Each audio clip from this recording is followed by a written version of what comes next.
Lots of people mix up these two concepts, and privacy and security, they certainly do have a lot of overlap, so it is understandable to get the two confused, but the intention and methods behind both of them are in fact very different.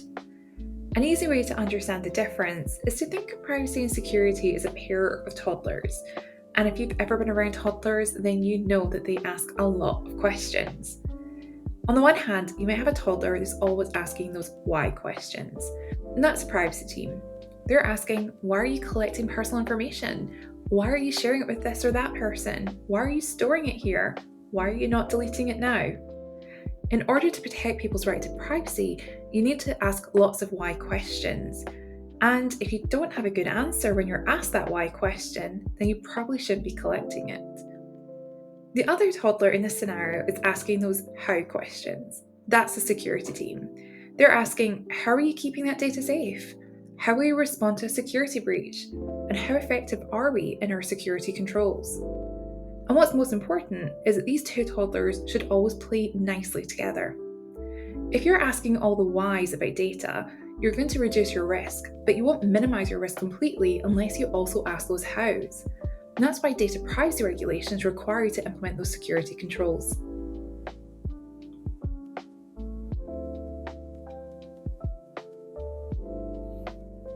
So, when do I need to have a reject all button on my cookie banner? That is a great question and can lead to some confusion. There's no data privacy regulation that comes out and says you need to have a reject all button on your cookie banner.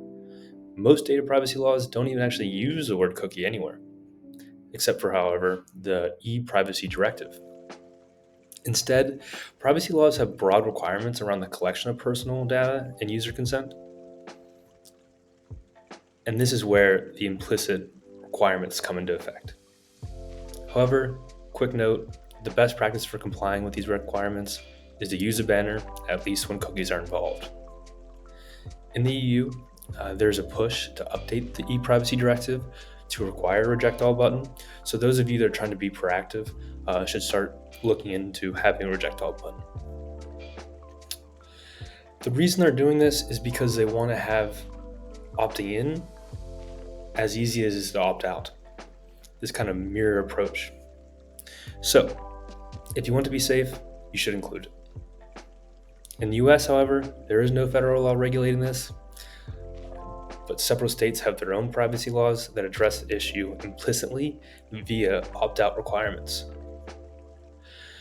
The US privacy law patchwork has pretty consistently adopted opt-out rights in some form or another, so this has to do with a lot of different laws. Cookie usage is implied here by personal data being used for advertising, consumer profile, because that's one of the main reasons people have cookies. However, going back to the original question, these laws don't necessarily mandate a reject all option. Instead, they require businesses to disclose their use of cookies and provide customers with the opportunity to deny participation. Even if it's not required, including a reject all or deny button on your cookie banner is the best practice and the privacy-forward way. It's a dark pattern to not offer users an easy way to opt out, so it does mitigate a compliance risk as well.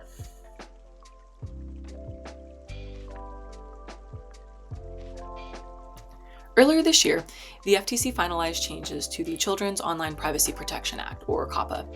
The last time COPPA was updated was back in 2013, so it was due for some changes to ensure its protections for children online's privacy and safety are still relevant. There are several major changes that you need to be aware of, and we'll start with some of the parental requirements or involvement. If a website wants to share a child's personal information with third parties for things like targeted ads, they need to get clear and separate consent from the parents.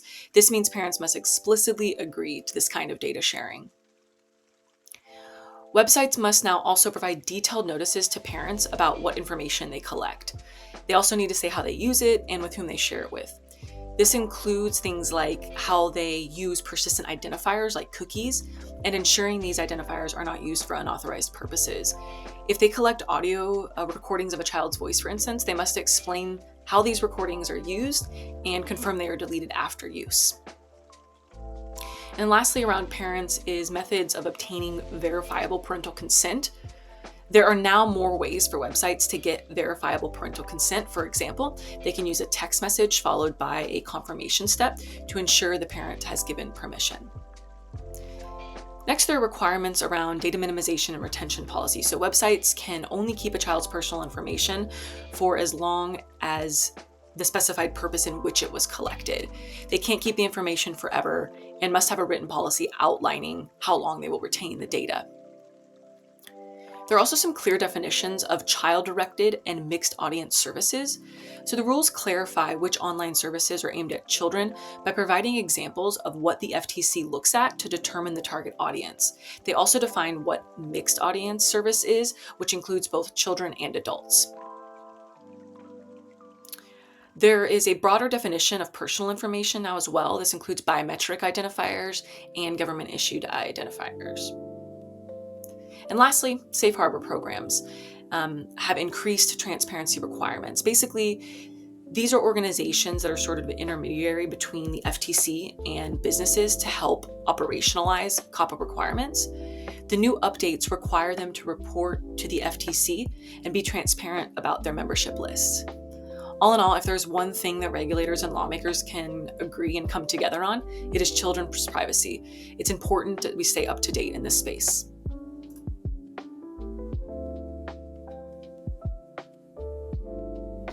In a word, fragmented. While there's been talk about a potential federal AI law, there hasn't been any real movement there, and it's unlikely that we'll see one in the immediate future. So, just like with privacy, states are taking matters into their own hands. We've seen that Colorado has its own comprehensive AI law, and California has a number of different things going on. It has some laws that are more targeted, more focused, as well as seeing some regulations around automated decision making. So not only are different states setting their own regulations around AI, we've seen that they're targeting and regulating AI in different ways. We've seen that Colorado's law is pretty comprehensive and regulates AI in a broad fashion, while other states are focusing more on security in AI or privacy in AI as it relates to specific sectors or industries.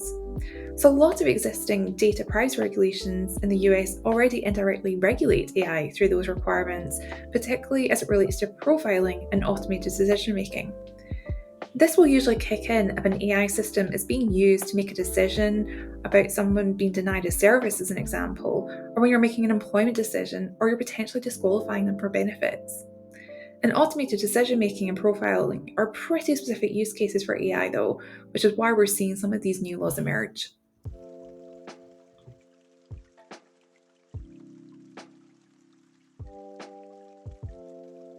This is still developing, so we'll learn more as it unfolds, but essentially a Washington state resident is alleging that Amazon collected their health data and used it for targeted advertising without their consent, violating the state's My Health, My Data Act. This is definitely going to be a lawsuit to watch out for a few reasons. It's one of the first enforcement actions under the Act, which is a relatively new law that went into effect in March of last year. It's also going to help clarify the definition of health data that is already provided under this Act. This isn't like HIPAA and its definition for protected health data. The My Health, My Data Act has a pretty broad and ambiguous definition for health data. In this case, the health data in question was the plaintiff's biometric and location data, which doesn't exactly on the front seem health-related, but the argument here is that, say someone is traveling to a clinic that could expose a health condition or something like that, the location could be construed then as health data. The biggest takeaway so far is businesses should be aware that they are still potentially subject to this act, even if they don't think of themselves as being involved in healthcare at all. Another big aspect of this lawsuit is the use of SDKs, or software development kits. One of the main issues highlighted is the lack of transparency. Users are often unaware that their data is being collected and shared via an SDK, and SDKs do not always clearly disclose what data is being collected, the purpose of their collection, or what third parties they're sharing the data with, in this case, biometric and geolocation data. So if you're involved in privacy and compliance and your organization wants to develop an app using SDKs, remember that they are often a main culprit in privacy litigation when there is lack of transparency about what the SDK does.